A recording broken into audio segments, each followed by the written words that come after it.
Pagandahin mo yung sarili mo. Basic yun eh. Parang sa akin, sa tingin ko nga, to attract more money, to attract more people, business partners, or people willing to work with you, kailangan maganda yung tsura mo eh. Totoo yan.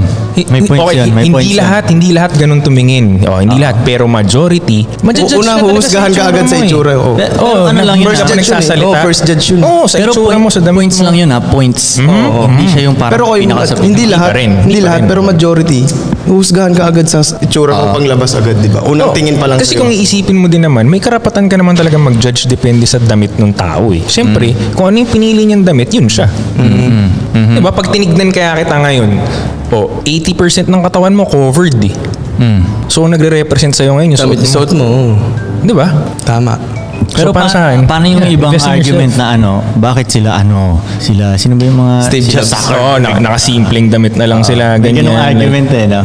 Yeah, pero ganun ka ba katalino? Oo, yun ang bawi nila, no? Oo, ganun ka ba ka-talented? Ganun ka ba talaga Parang kagaling ang narinig gumawa ko nga ng kasi cash? sa ganun ko parang kunyari si Steve Jobs, di ba all black lang siya lagi.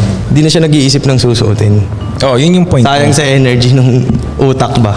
Hindi, tsaka para may Okay, paano pag ganito? Paano pag may isang ka-level ni Steve Jobs? Mas maporma. sa kanya, Oo. panis siya dun. Ano siya doon? Oo nga, tama, may point ka doon, Koy, di ba?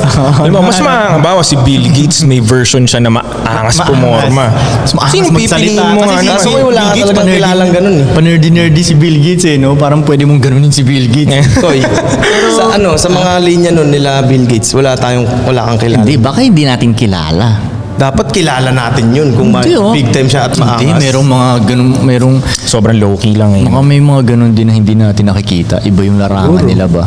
Actually, dami ko ang nakakausap lately, di ba? Na iba-ibang circle, mga Chinese businessmen, ganyan. Na-realize ko, ang dami pala talagang din tao na hindi natin nakikita sa social media. Na na big shit sila. Oo, parang ito ganun. naisip ko last time Okay. May mga nakakwento, parang 2 days straight ako may mga ka-meeting na lahat sila ang pinag-uusapan mga building nila. So napaisip ako, may pinuntahan nga akong hood eh. Dapat doon yung isang warehouse na hood siya. Tapos malaking building, 4 floors, dati siyang school. Tapos na-meet ko yung dalawang may-ari na na normal men, normal na shorts, nakaubad yung lalaki. Parang taga Sorrento. Tapos nagulat ako, puta may building silang ganito. So na-realize ko, shit, ang dami pala out there talaga na getting that dough. You know what I'm saying? Na hindi na nila pinapakita sa social media and everything. So paano pa tayo mas madali? Nakikita na, di ba, may attention tayong, meron tayong community na nakikinig and everything. So mas madali dapat para sa atin.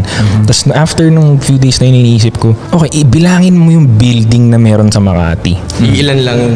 Hindi, madami rin Hindi, yun hindi. doon I mean, eh. madami siya, pero Pero diba, pag binilang mo yun, thousands din siguro yun. So meaning thousands. thousands ang may taong may-ari ng building.